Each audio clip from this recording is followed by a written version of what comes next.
it went over well, and a company came to him, and basically, I think, if the story is correct, they said you can make whatever you want. And he was like, I want to make a Western. And that didn't happen. So he kind of wrote a Western around a police station. And so we are watching Assault on Precinct 13. You'll see who did the poster later, but we got contacted by a DVD company, and they're putting out a Blu-ray of this. And they asked us to do the cover. So this poster will actually be Blu-ray cover later on. So that's exciting. You'll really like this guy. I know you like him. But first, we have guests that I want to introduce. This is Brian Quinn, does the Grindhouse program in here. He can talk a little bit about the movie. And we have some of the stars from the movie here. So you can take it over. And I know it's late, so we're going to go right to bringing the guests up. So we have two special guests tonight, not John Carpenter, but to heck with John Carpenter, we've got better guests here. We've got the producer of the film, who also provided us a beautiful print of the film tonight. We get to see on 35mm, Mr. Joe Kaufman. And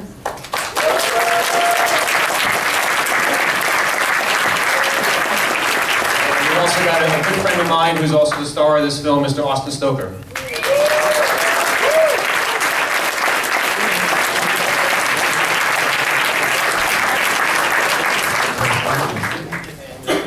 Maybe I guess first off, just to give a quick intro for these guys, but maybe was Justin's background story on the genesis of this film correct? It's pretty correct. Okay. Now what is this DVD company? Joe owns the film, and we're now finding out about let me know what... Okay. We'll discuss that afterwards. But maybe talk a little bit, obviously, Joe, about, just a little bit about the film and your involvement with it, and Austin, how you came into it too. Yeah, we were going to do a film called Eyes, which John had written. It was a very creepy, like psychological, supernatural thriller. And abruptly, Eyes got bought by Barbara Streisand, who wanted to do it originally for herself. And so then we were minus script. That was an ideal low-budget kind of script. And then we thought we could do 2 low-budget films for a very low amount of money. And he wrote this film very, very fast. And then we realized it's going to cost more than we thought, and we only did one. So then we started casting. So we got Austin, known from all the Pam Grier movies. Austin, talk about how you came into it and working with John and Joe. Yeah, I haven't done all of Pam Grier movies. I would love to have done that. But anyway, I was in a workshop, theater workshop in Studio City. One of the members suggested that there was someone coming out of USC Film School with a second film. There was a part of that I might be right for, I'd like to meet him. It turned out to be John Carpenter. And I met with him, and we had lunch. He said, "You want to do the film?" I said, "Yes." And that was it. I said, "Well," he said, I saw you in the Apes movie, Planet of the Apes. I said, "Oh, we got the part." Okay. That was it. How many of you guys have seen the original Assault on Precinct 13 before? Woo! Wow, okay, so a lot of first-timers here. So those who have seen it know that it's an incredible film. Carpenter did a great job, and Austin does a really incredible job as the lead in this. For those who haven't seen it, you'll agree with us after you see the movie. I would say this is pretty much the 35th anniversary screening right here. I tried to deduce when it first was played, because in those days they didn't do 3,000 prints. They did a handful of prints. I think they did 90 prints or something like that. It would play around the country. It's pretty much the 35th anniversary, give or take, a few years. So, people coming as a surprise film to our 35th anniversary screening audience. It is a beautiful print that Joe has. It does not play out that often, so it's not something that is able to play at any kind of theater. So we want to thank him for making this. Essentially, his archival print is best a print available to us for this. So I want to thank him on that. Any words you want to say just to set up the film, maybe for those who haven't seen it, or maybe say something about the film that you want people to keep an eye out for, or just. Well, it's a little Rio Bravo. It's a little Night of the Living Dead.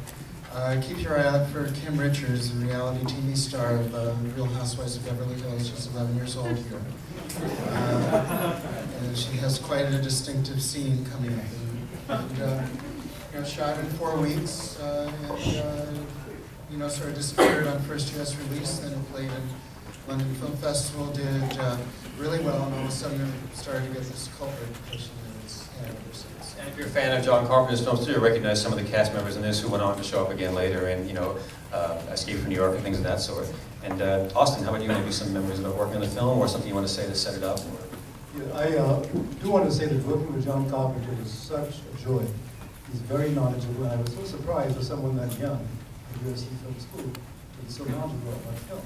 And completely generous, whatever you want to do. It was like no direction. It's in my direction, you want to do. And that was quite a compliment. And again, right from the beginning, it's writing, directing, doing the music, and also this is, the classic early John Carpenter film. Do we have any questions you want to ask before we go? Okay. He is actually a musician because his father was a great classical musician, and he plays the piano. So the music is different. I have one interesting story. When my son was in high school, I had to go to talk to his English or math teacher. And I went into the classroom, and as we were walking up, the teacher started humming the background music. I didn't know this was your dad. And for those who haven't seen it, like all the Carpenter's themes, the theme of this will get stuck in your head the whole rest of the night. You're going to be humming this theme and hearing it in your head. So without any further delay, I think we'd like to, I know these guys are going to stay with us and watch the film, and I'm going to stay here, so we'd love to watch the film with you guys. So I want to thank our guests for coming down, for making this film in the first place.